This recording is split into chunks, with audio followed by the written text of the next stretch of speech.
don't you tell him about the time we faced them? All right. Well, as I remember. At Avenger headquarters. Because united, the Avengers are strong.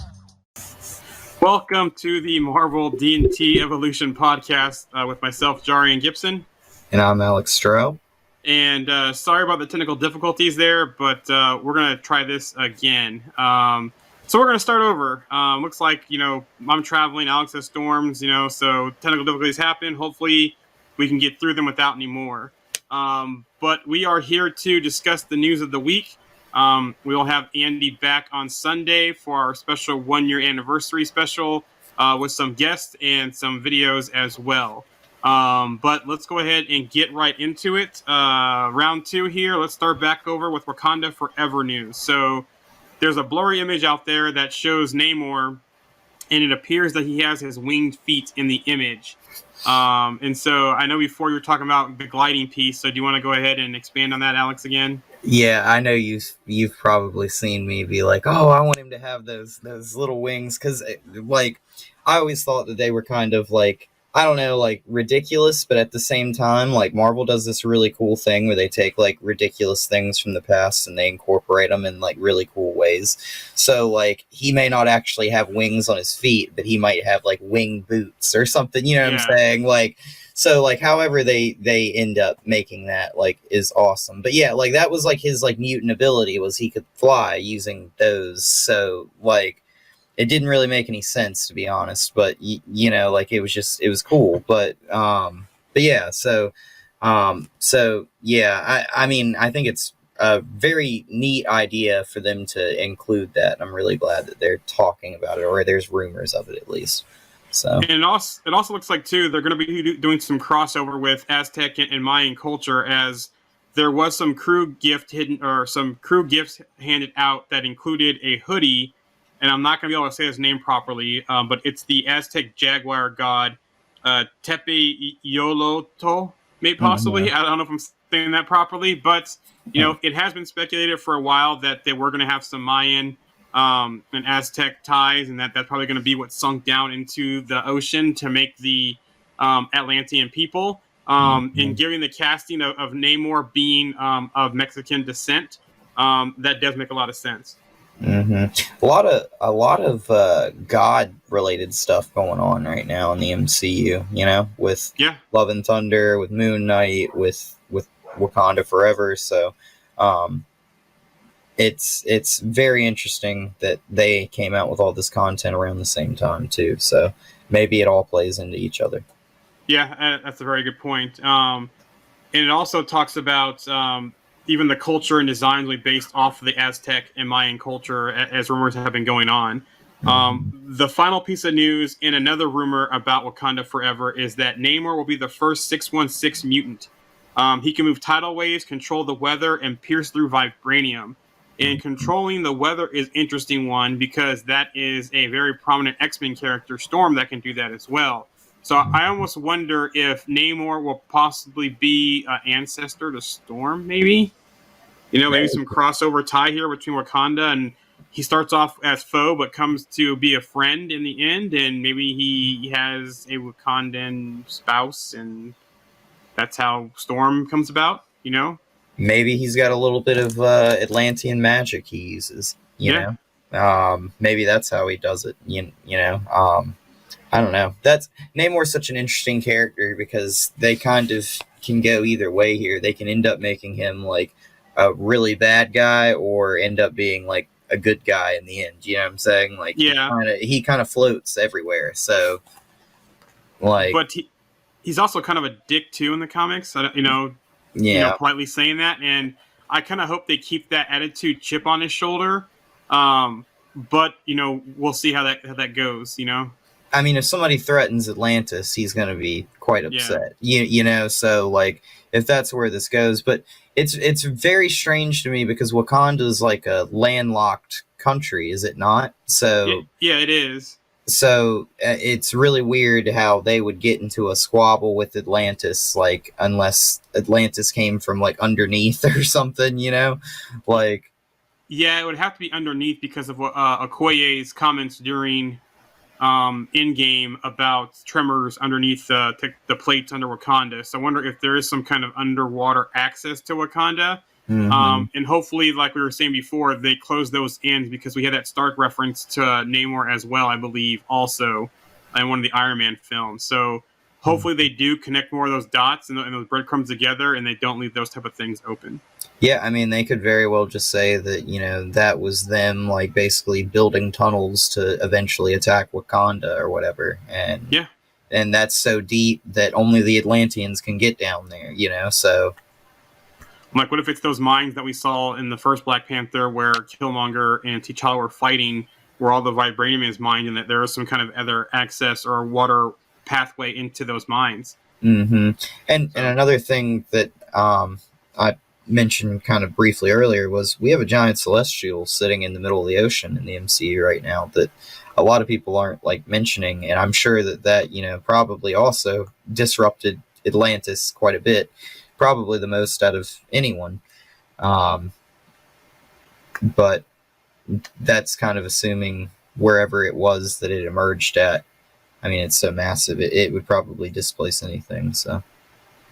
So we do have a comment in the chat about She-Hulk, which we'll address when we get to that in a minute. Okay.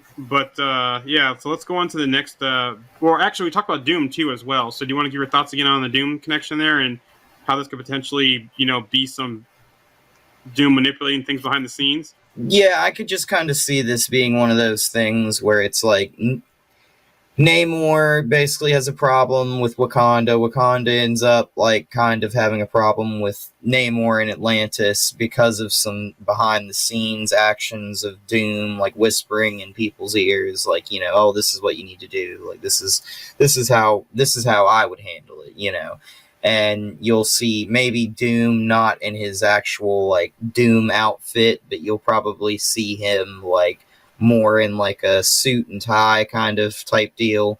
And, maybe, like, at the end of the movie, you see it just cuts to Doom, and he's like, finally, my plan's been working to fruition all along, or whatever. And then, boom, movie ends, and everybody would just be like, wow. Yeah, I'd love to see him in like, a post-credit scene. In some way like that, but also to some references during the film, maybe not Doom himself, but things about Latveria and those pieces, and some other ties. There was some rumors that I think it was Blake Bell could possibly be playing Lucia Van Bardis, who has ties to Doom as well. So something to keep an eye on, and it'd be interesting to see, a post-credit scene showing Doom before we even get Fantastic Four. I think would be a very cool way to introduce him to the MCU. And those rumors are making the rounds again for Doom as well in this film. And I think it was you that mentioned the castle from Moon Knight could very well make an appearance too, as like a Doom kind of related thing if they wanted to do so. Yeah, because they just said Alps. They didn't say which Alps, and those could have been the Bavarian Alps, which is, very close to Doom's homeland. So since She-Hulk's brought up in the comments, let's go ahead and skip to the She-Hulk news. So it does sound like for She-Hulk, before I get to this comment, we'll also have another obscure character called Porcupine in this series. There is a new trailer on Disney Plus out there with improved CGI.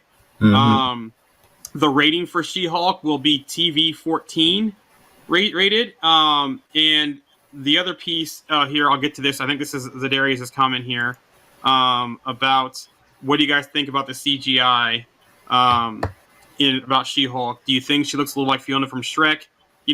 I could see it a little bit. The initial trailer release, the CGI was not great, but I think I said before on our past podcast that with COVID and everything being pushed back and that kind of stuff, you have marketing deadlines versus the VFX industry being behind. So it's good to see they clean that VFX up.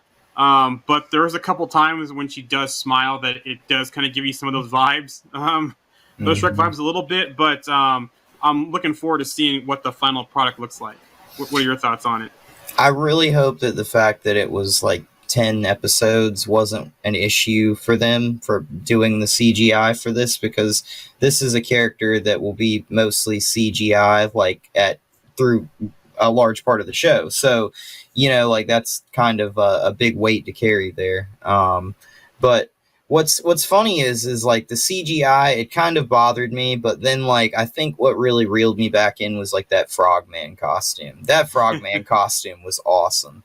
Like, and I'm starting to kind of like think that we're gonna see She-Hulk in kind of like a light where she's like dealing with these like superhero, super villain, vigilante types even, and so you're gonna see her probably dealing with like Frogman and Porcupine and Court. And you could even bring in somebody like what was that dude's name? Kangaroo.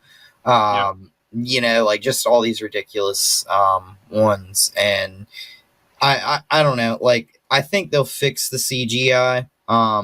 But I think that it's one of those things where, like with Moon Knight, I was really disappointed at first with like his appearance, and then I watched the show and I actually really liked the costume, and I really liked like the way he suited up, and I really liked the way that it looked in the show.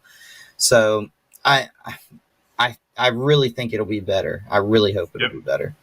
And Roxy, you're correct. They did fix the CGI. So if you watch the trailer on Disney Plus, there is the updated CGI, and I've seen it. It does look a lot better. Mm-hmm. Yeah. Speaking of Moon Knight, since you mentioned Moon Knight, there is some Moon Knight news. Disney Plus did send out a survey, which suggests that there could be a season 2, and possibly Arthur Harrow's return as well. So there is some interesting news there. Also, too, the Moon Knight Disney Plus Assembled episode is out there, so go watch that. And looks like we have Jimmy back, so thanks, Jimmy, for coming back. Thanks, Roxy, as well. There are hiccups today. And going back to She-Hulk, he said Matt could be in the costume, so this could be Frogman. I think he's referencing. He wore it once in the comics, I think. So, yeah, that could, definitely could be Matt in the costume as well. And speaking of Matt Murdock, he is rumored to be in the show. And whether he's in costume or just a lawyer opposite of her in court, we don't know yet, but something to look to. I think they should give them a scene where she's like sitting on the other side of the aisle, and they're like, fighting against each other in court, one representing the other, and Matt's like listening to their heartbeat on the witness stand, and he's like, he pulls her aside and he's like, listen, I know who you are, like you need to listen to me, like I'm Daredevil, like I listened to, like, you know what I'm saying, like I know this guy's telling the truth. Like that would be awesome, and that would be kind of like something they could pull from the Netflix shows that he used to do in that, because he used to do that like all the time in the Netflix shows. So kind of cool little thing there. And then a comment here about Moon Knight, since we're talking about that. It says, this was Zadrunas. I hope I'm saying your name properly. Sorry if I'm not. But he says it must be a season 2 because they must show more of Jake. And I definitely agree. Horror returning, unless it's some way through the Egyptian gods and through some kind of resurrection. It would be interesting to see how he would return if he does, or maybe he's just a figment of the imagination of Steve or of Mark, or even Jake maybe as well, if they have him return. I don't know if we could see him coming back as a live character. What if Khonshu doesn't kill him, and they have that scene where he shoots him, because they don't actually show him die. Yep, it was on-screen death. Yep. And they do that thing where like Khonshu's got him trapped in like a pit somewhere and is like torturing him. And he's like, this is my vengeance to you for what you've caused and what you've done to me, whatever. And they do that little thing where, like, eventually Harrow is, like, kind of like the Hannibal Lecter. Like, they go and they talk to him like Mark does, and he's like, hey, like, what do I do here? What do I... Like, it just seems really weird. Like, he was a great villain. They shouldn't throw him away. But, like... Yeah. I agree. And like I said, off-screen deaths, they can always find ways to do it. And I actually like your thoughts about the Hannibal Lecter type advising type role, kind of that piece. I do like that theory. Because, he was the previous, Avatar. Yeah. Avatar for Khonshu. So, like, Khonshu doesn't like him, but Mark didn't really, like, want to, like, kill him, like, at first. Like, so, like, there's kind of like Khonshu's kind of pushing more towards that, like he wants his vengeance through Mark. So Yes. like you know, so I don't know. There's a door definitely open there. Yeah. Miss Marvel, there is going to be a documentary special to release ahead of Disney Plus premiere. It's going to be called A Fan's Guide to Miss Marvel. The documentary will be a short, and it's going to be released June 1st, so next week. The special will include a look back at her comic origins, as well as how they brought the Disney Plus series to life with interviews. The team behind the series, as well as Iman Vellani, who plays Kamala Khan will also be in it as well. The first 2 episodes have been screened by the media. It looks like they are 47 and 49 minutes in length, and a lot of the reactions have been good from the media, and a lot of them keep talking about how this feels most like a comic book, and a lot of other reactions as well. So it does seem like they are pulling a lot from the pages in this one.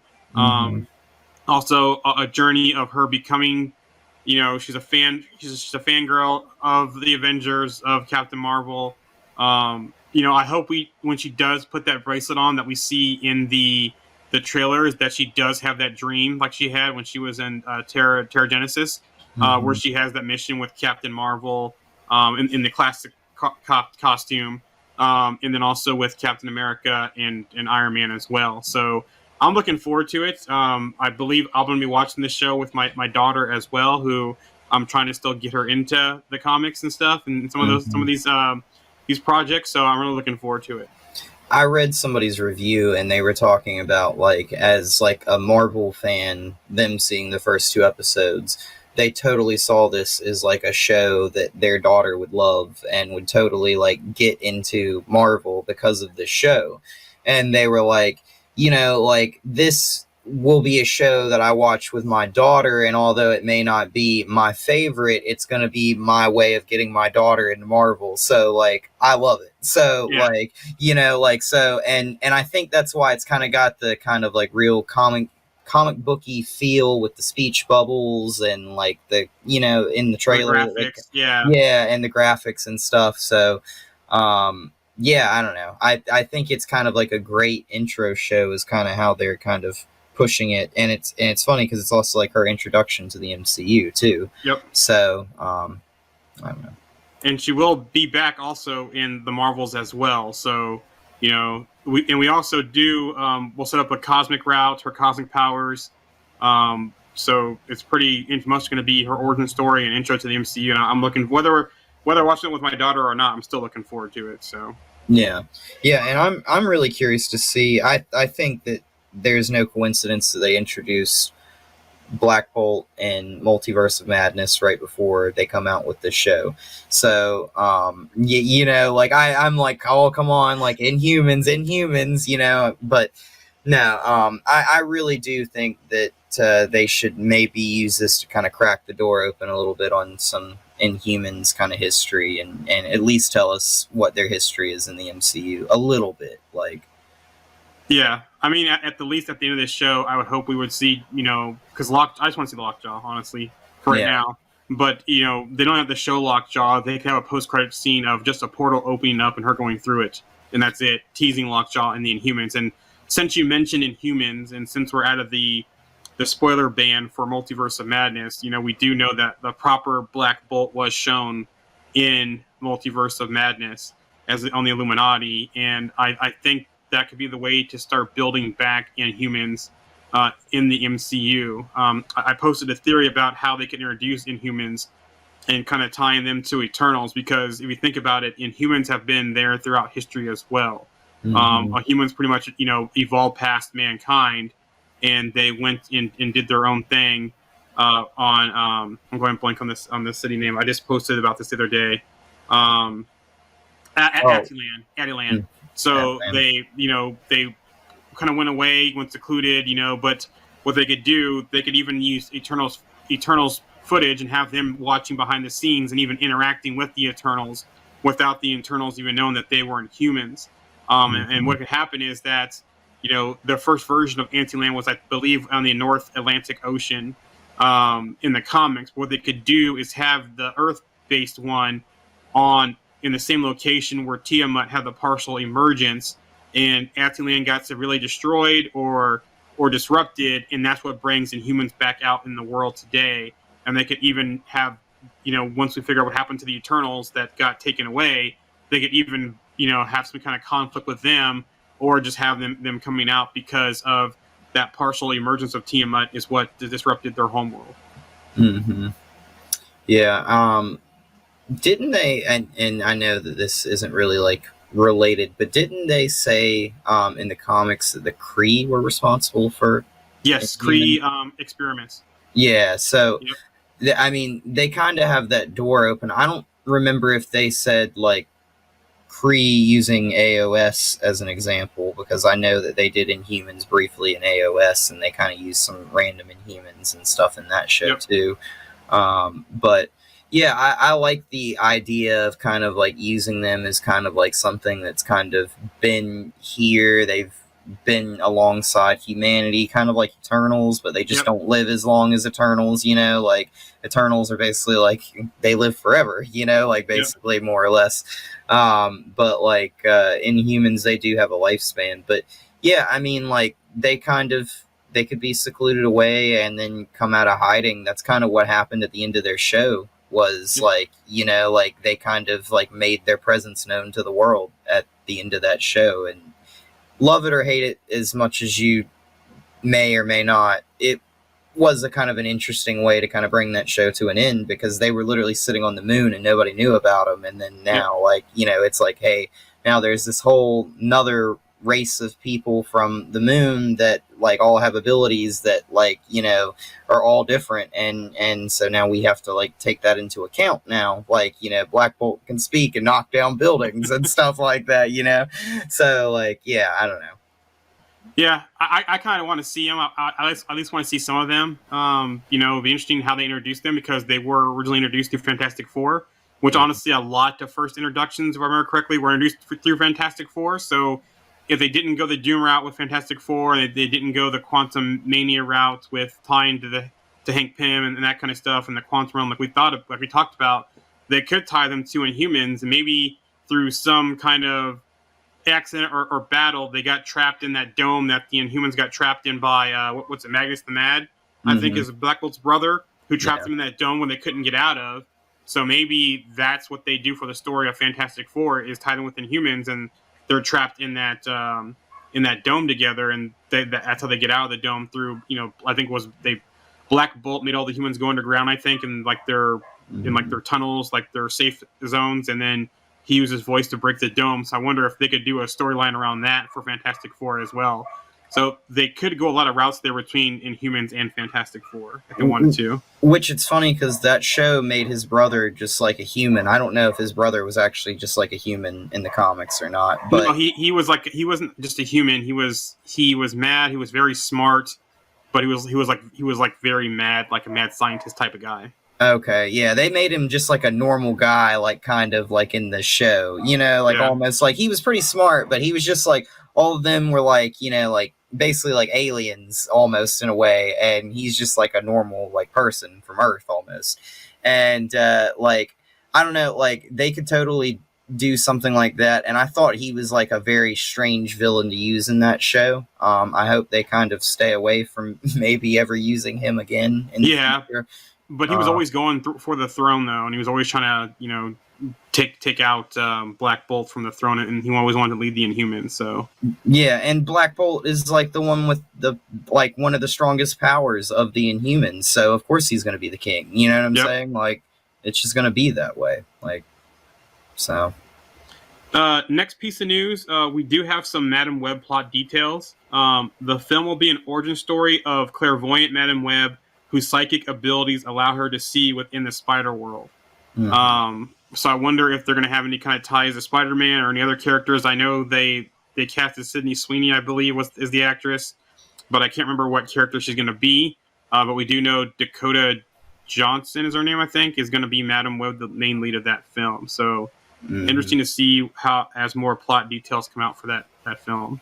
How I think she's a weird character to bring in. Like, I don't really understand like how you like put her in something like, you know what I'm saying? Like, she's kind of more of like a stationary character, is she not? Like, I mean, they're doing Bad Bunny with El Muerto, so yeah, I don't put anything past Sony at this point.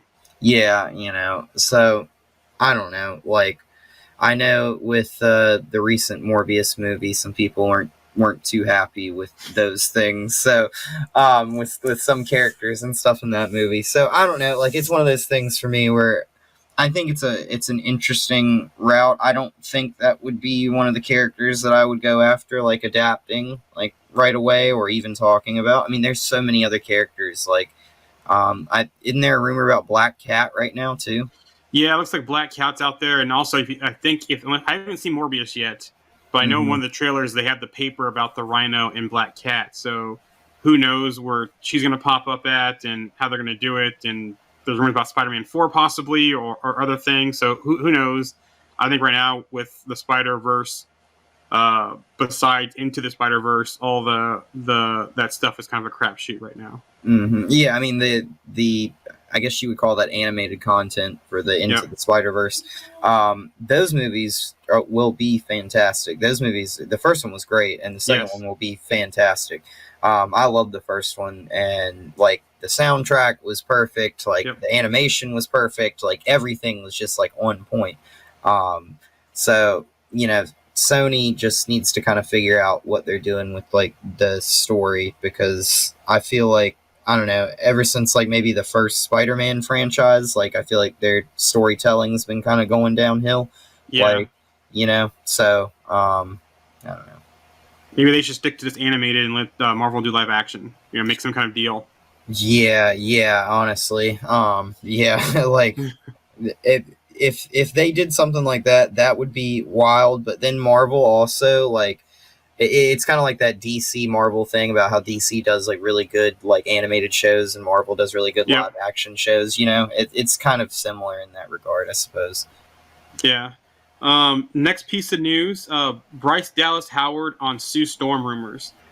She said, because there's been rumors floating around at her as Sue Storm. She said, "Oh my God," she laughs. "I don't think it's happening. I mean, I know this doesn't involve me or anything. I swear to God. Yeah, for real. Total rumors. But yeah, thank you. But I'll sign the Funko just for fun," because basically she was approached by a fan with a Funko and wanted her to autograph it based on the rumors of her being Sue Storm, which I think she could play a good Sue Storm. Yeah. That's weird, and that's a really weird story that happened with the Funko about wanting to sign it and everything. So I don't know. Like, I always feel like some people might know more than we actually do. You know what I'm saying? Like, and so who knows what's going on, because like actors and actresses, even when they do sort of like admit it or whatever, they always play coy about it. Like John Krasinski played coy about playing Mr. Fantastic for how long, So I don't even think he ever admitted it before the movie came out, did he? Nope, I don't think he did. And the funny thing, you mentioned Krasinski, is that both Krasinski and Howard are both directors and actors. Mm-hmm. And she has been another name that floated that she could also be the director for the film too. In some of the rumors out there, people have mentioned her as one of the people. Yeah, what is she directed? I got to double check, but she is Ron Howard's daughter, so which I didn't know until recently. And so she has the chops in the family. But she has directed before. I just can't remember what she has directed. Yeah, that's awesome though. I didn't know she was a director. Wow. Yeah, I'll have to come back and check on that. I'll have to look it up, but she has some directing under her. Star Wars. She's done Star Wars stuff. Oh, okay. She's done either Mandalorian or Boba Fett episode. She's directed. I think maybe both. Yeah, that's the most recent thing I can remember, that she's done some Star Wars stuff. So she has. Yep, and thank you. Who's that? Jamie. Yep, Mando. She's done. So thank you, Jamie, out there. And Roxy says she's done very good. She's done some Mando. So yeah, she's done hard work with Disney. And there was that rumor, I think I said in the past, that Disney's looking for someone they've worked with to replace John Watts. So she's worked with Disney, maybe not Marvel, not in the MCU side of it, but with Disney. So she could, definitely, be one to direct it. Yeah. Another rumor out there is that Christian Ritter is returning as Jessica Jones for a new MCU project. Don't know which one, but this has been a rumor for a long time.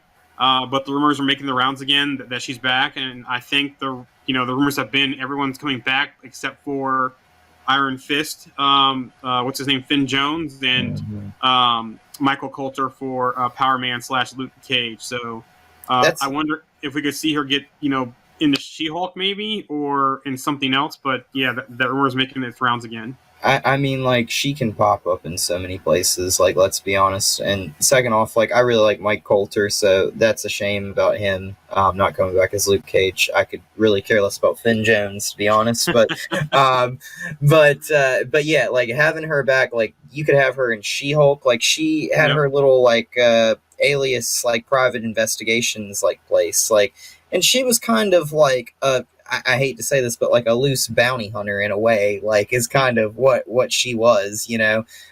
So like she could even show up in like Daredevil. She could pop up in Echo.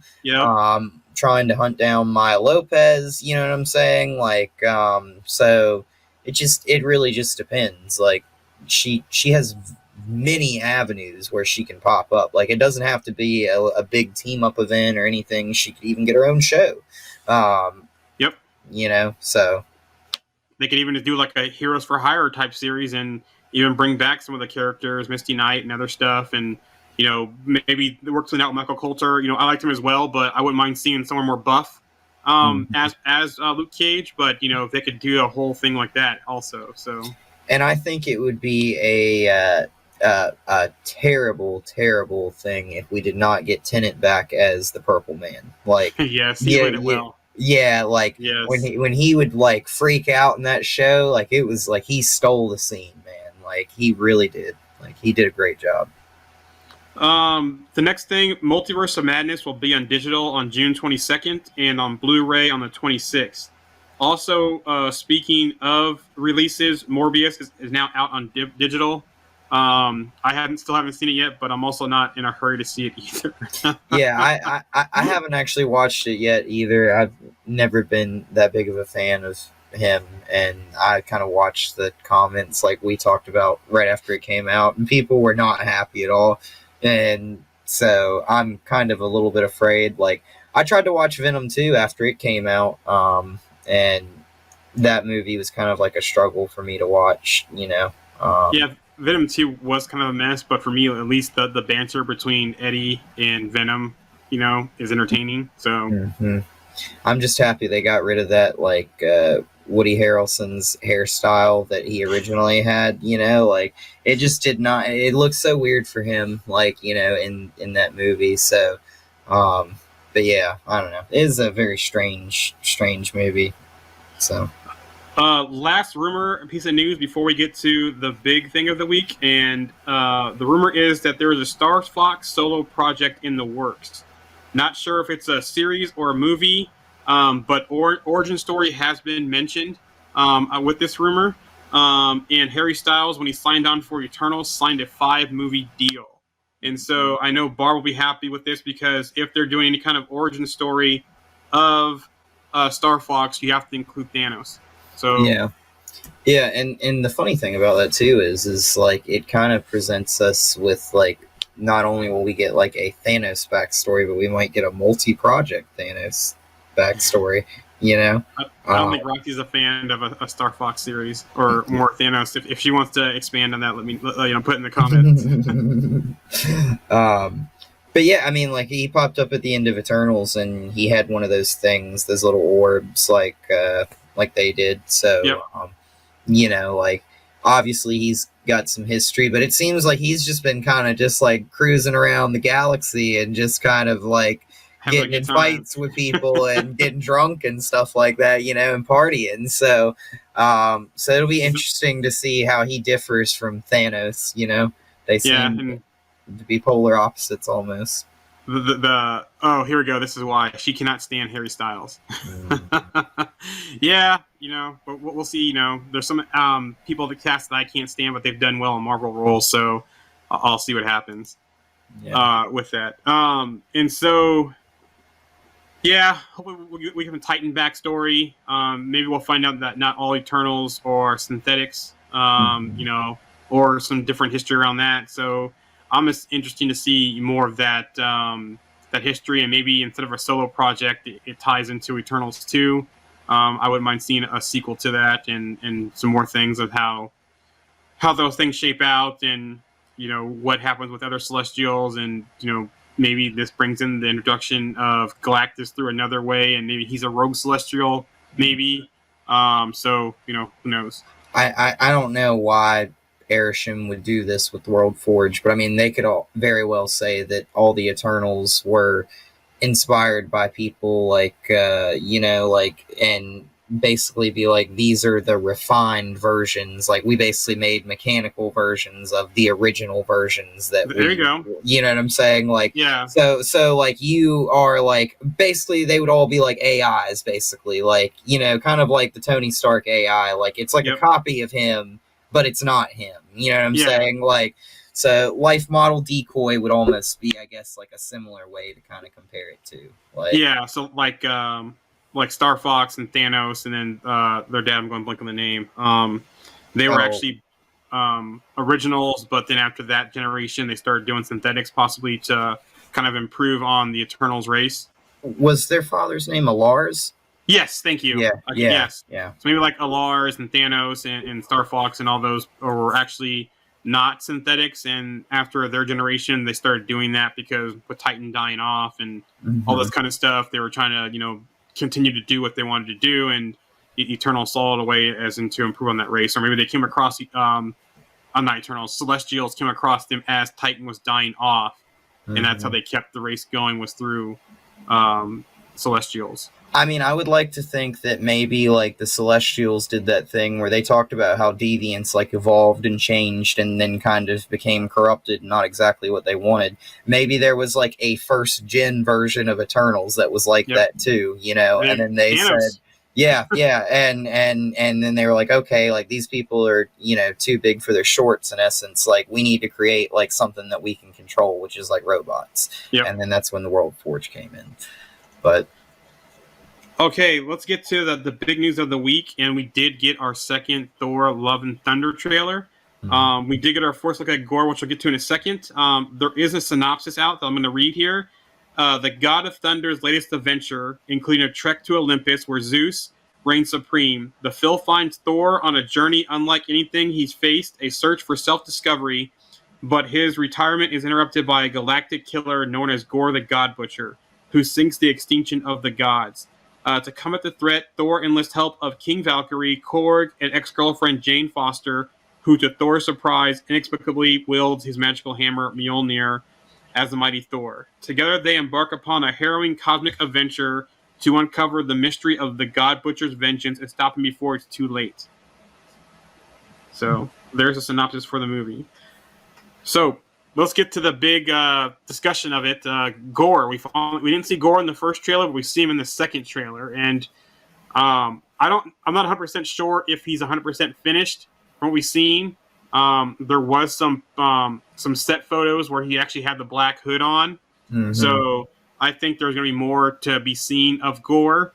But we all know that Christian Bale, who's going to play Gore the God Butcher, does like to do things more natural and not as much CGI. If you look at his roles from The Machinist, how skinny he was, to the movie where he played Dick Cheney, or how heavy he got, even that movie American Hustle, where he gained weight for that role as well. And then just looking at his other roles that he's played, he's more of a natural person who gets into those roles. So I don't expect any CGI. And here's Jamie, which I figured this was coming. Please no God Bomb. Which we think we might have saw in the trailer when he was on that planet. So something to keep an eye on with that one. Yeah. To be honest, I think that trailer could be misleading, and there could be like some maybe like, because Gore kind of has that thing where he kind of has like almost like the tentacles of darkness. I don't want to call them that, but they're almost like that. Like darkness almost kind of like envelops him. Yeah. Like it comes from him. And they kind of like show that in the trailers too, where like he's like standing there talking to Thor, and like everything's like gray and black and white except for his eyes, which are like yellow. And I don't think that that's done with in the trailers, but I could be wrong. You know, I'd like to think there's going to be a black cloak over his head. Yep. And there's going to probably be some kind of like black darkness oozing out of his body and stuff like that periodically. Yeah, So, it'll be interesting to see too, because some of those shots in the trailer do look like he's, like in Aliens when they have like the actual where they're being like born, the eggs and that kind of stuff, all those black things around. There were some vibes of that when they showed him, and it almost looked like parts of the trailer were him evolving. Like maybe at first we saw him on a planet that had like vegetation and that kind of stuff. Maybe that's before he becomes the God Butcher. Maybe that's when he sees Null fighting with other stuff, and the Necro Sword, falls to the ground and that kind of stuff. So it almost seems like it's a evolvement of him, and maybe they'll make it so his race was destroyed, and he saw the battle, and he got the sword, and then he went ham and started going after, the gods didn't help him, so he wanted revenge on the gods. And I hope we get another Odin backstory that we've got in other films, because we do see the first trailer where Thor was running and growing up, and so they could have a flashback with Odin telling a story about Gore, like he did with the Dark Elves, and like he did with in the first Thor, and the stories that Odin likes to tell about the back history of Asgardians and their encounters. I mean, I think they have a few options for Gore here, like on his backstory. Like, they could make him influenced by the snap, and this is literally why he literally lost his mind and became like this. They could make it like by an emergence, which is literally like the Celestials are like gods, so then that kind of like doubles him up, and it makes him really mad, because he's like, not only am I mad at the Celestials, but I'm also mad at, like Thor and, every god that I meet, Zeus, like every one of them. I want to kill them all. And so they have a few routes that they can take in this movie. Yeah, the other piece too I want to think about here is that, does Thor actually possibly die and comes back with the Odin Force, maybe? Because it looks like that piece where that shot where he's sitting on the hill, and we get the vibe of Korg telling the story about him, that maybe he does die but comes back through the Odin Force maybe in this film. It'd be interesting to see, if that actually happens, or if that's just him, basically retiring and trying to live peacefully once he figures out that he can't find his way anymore, and so forth. So you remember Odin's spear? Yep. So you remember how when he was going to get Stormbreaker, the keywords that they used were it was a king's weapon? Yep. I think it's kind of like another thing like Odin's spear. Because Odin's spear kind of seemed to be like kind of like a center point for a lot of things for him. And I think Stormbreaker is going to be like that too for Thor. Like, he may not be like the official king, but he's like Asgard's defender at this point. Yeah. You know what I'm saying? Yeah. Like, he's like their hero, if you will. So, and I wonder if that shot of him could be like in the end too, and him planting Stormbreaker into the ground could be a way of rebuilding Asgard somewhere else. Because maybe Asgard, because it looks like in the trailer shots that Asgard, New Asgard, is flourishing. They have different attractions and that kind of stuff, and tourist stuff, and maybe Gore does decimate New Asgard, and they have to go find another place for Asgard, and maybe Stormbreaker is the key to that being built. Yeah, another weird thing too, and I think this has kind of gone over like not a lot of people I think are talking about this, is the fact in that trailer you'll see Jane like throws her hammer and it looks like it breaks apart into a bunch of pieces and then it reforms. So I'm sitting here and I'm thinking about it. I'm like, man, so does she have control over that thing? Like, is that why it reforms, is because of her? And so she can just like throw it, break it into a million pieces and then reform it and call it back and stuff? Like, that's pretty cool. That's pretty cool. It's like new powers from Mjolnir, yeah. Yeah, like that's like something that Thor couldn't even do. And so it's kind of like a strange little thing. Like that one scene, it literally breaks apart into like 100 pieces. Yep. And hits like everybody across like the entire platform. So I don't know. Yeah, interesting to see too. How that comes to her. It's like, does for her trying to save Thor in the past, and between the first movie and the Dark World, did she become worthy? Does something happen where maybe she comes a new Asgard and they don't do the cancer route, but they do, because in the comics it's cancer. Mhm. But instead of her having cancer, is that she's at New Asgard. That's when Gore shows up and decimates it, pretty much almost kills her. And is that when Mjolnir comes to her? Like kind Mhm. of like when Mjolnir came to Thor when he risked his life in New Mexico, in that Mhm. small town. I wonder if that's kind of the route they're going to take with her getting Mjolnir and becoming worthy. That after that, Thor thinks she's dead, and Mhm. then she comes back as the mighty Thor. So I'm interested to see how that all plays out. Yeah, they could very well just do that. Is that scene where he's like Jane, where he basically like she's coming to meet him. She shows up right as like maybe those dark beings are attacking Asgard from Gore. Gore sends them, Yeah, and like he like sees Mjolnir and he's like, oh, it's coming for me. Like I didn't expect that, and he's like all excited. And yeah, maybe that's like she picks it up and boom, like he that's his first run in with her, is her as the mighty Thor, is like, yeah, true. I didn't expect that to I didn't expect to look up and see Jane Foster standing there, like it's probably what he's thinking. So I want to talk about something that you mentioned in the group, and I'll lead into it first before you go into it. But there was that shot of Mighty Thor in some kind of temple or something, and it looked like we had some entities in there. And at first, I thought it was Death, Entropy, Infinity, Eternity, and the Living Tribunal. Someone said it could be the Gardener. I've seen other lineups say it's Mistress Death, Eon, Infinity.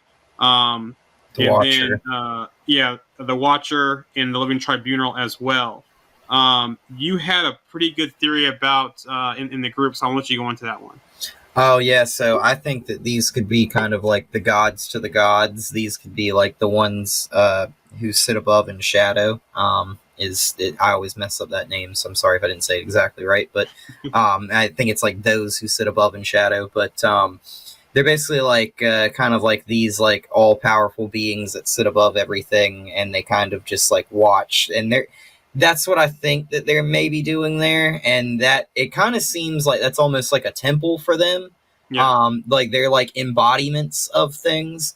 And I also think it's really interesting that we see death there too, because I'm curious, but I could be wrong. Maybe Gore's sword is linked to the embodiment of death in the MCU, and not like the goddess Death, but the actual embodiment of of Death Death. herself, like the one that's like the god of the god. You know what I'm saying? Like the top dog. Like so. I think that they could do that, and that would explain why it can basically kill anything. You know. Yeah, it'd be interesting too if that's how they do the sword, or if they actually bring Null out because there's some complications there with Null because it looks like Symbiote is on the Spider-Man Sony side, but Null's like the king, basically of the symbiotes, and Yeah. he's the darkness too as well. So it'd be interesting to see if they go the sword being tied to Death, or if it's tied to Null, or possibly a little bit of both, and that's how they kind of explain everything away. Yeah, I mean, and we should have gotten Death, I think, with Thanos. Like, we should have Yes. gotten some little, like, mention at least. Like, I feel like we got robbed of so much there. Like, so, um, I don't know. Yeah. Go ahead. Sorry. I was just going to say, I definitely think that we should have had Death way before this point, like, Yeah. in some form. Yeah, they did give us that tease at the end of the first Avengers is to face them as a court death, by the what's his name? He said to Thanos, I can't remember his name. The Chitauri. Mm-hmm. But anyways, he's and Thanos smiled after that was said to him. So you thought that was going to happen then, Mm-hmm. that kind of give you that little tease there, but it didn't happen. So yeah, that'll be interesting. Other shots too. It does look like they are, going to Olympus in there, and as part of the synopsis.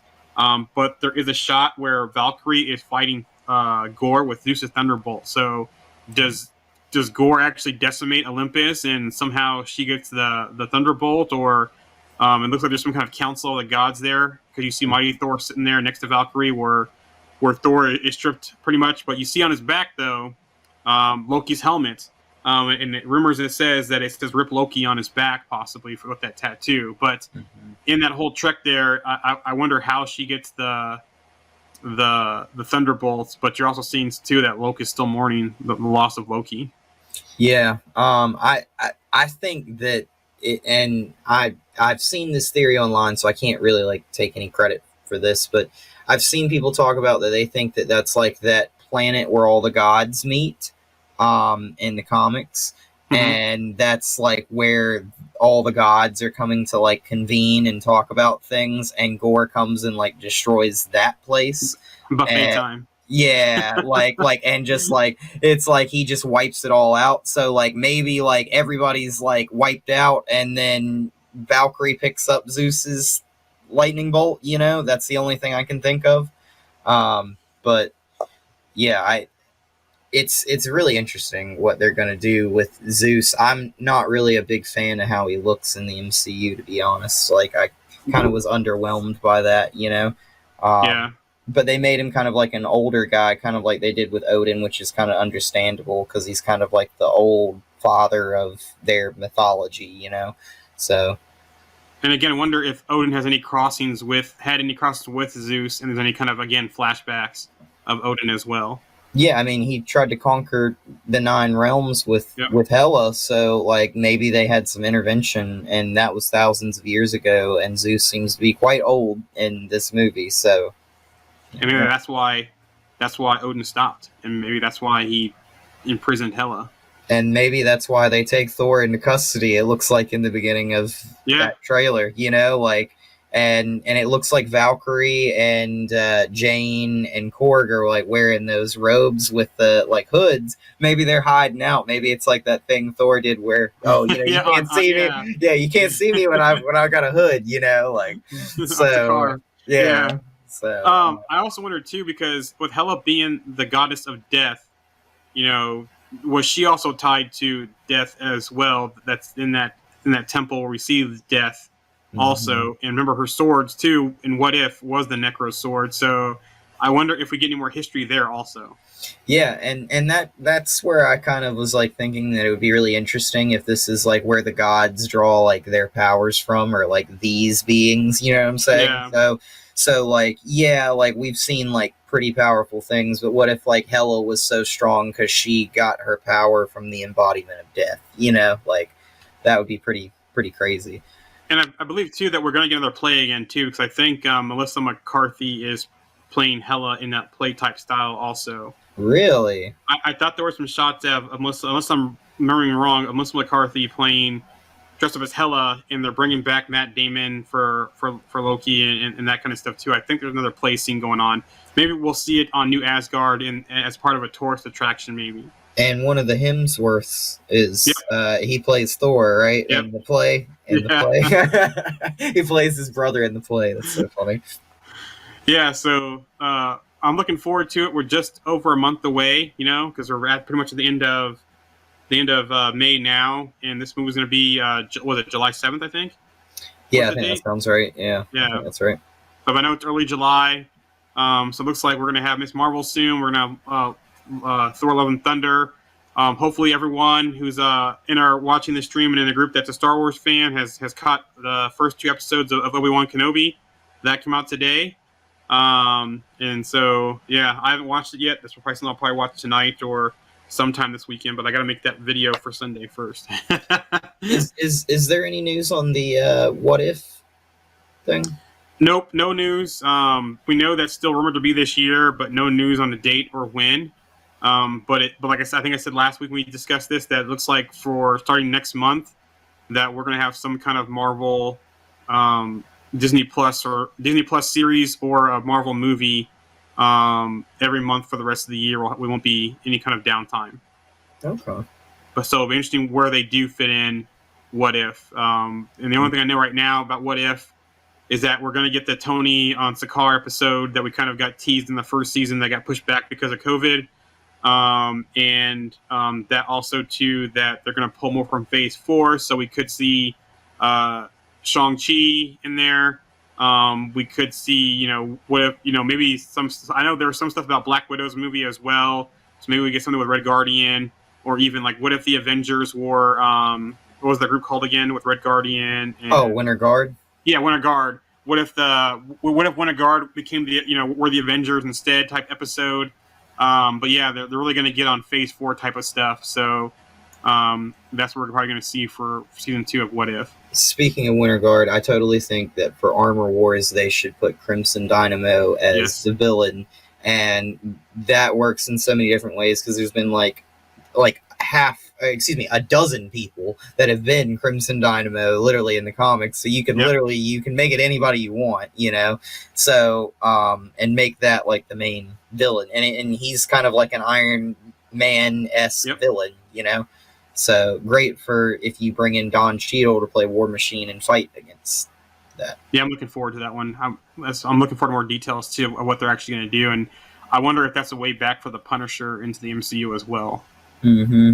Yeah, I mean, and that's also funny you say that because the Punisher's also worn the War Machine armor too. Mm-hmm. So, like, that would be a funny little thing if they ever did something like that in the MCU. Or maybe he gets some tech and he's doing something, and they kind of hint at it, but it doesn't actually happen. So. Yeah, I mean, the Punisher's always getting in all kinds of stuff. He's also gotten the Ghost Rider too. So, you know. And the rumor is that here we go. Is this? Yep, I knew that was Jamie saying this. Send Frank Castle War Machine. Yeah, buddy. And the rumor is too that John Bernthal is supposed to come back. I'm looking forward to his watching his new series too on HBO Max. That limited series where he's like a dirty cop. I can't remember what. I'll tell you what it's called real quick. We're closing out here because we're getting towards the end. But it's a cop series. John Bernthal's in it. It looks like a dirty cop, and it looks like it's pretty good. It's the season's out there, I think. I haven't started watching it yet. If my HBO Max comes up here, let me see. He's such a good actor. He's a phenomenal actor. Yeah, it's on my list. We Own This City is what it's called.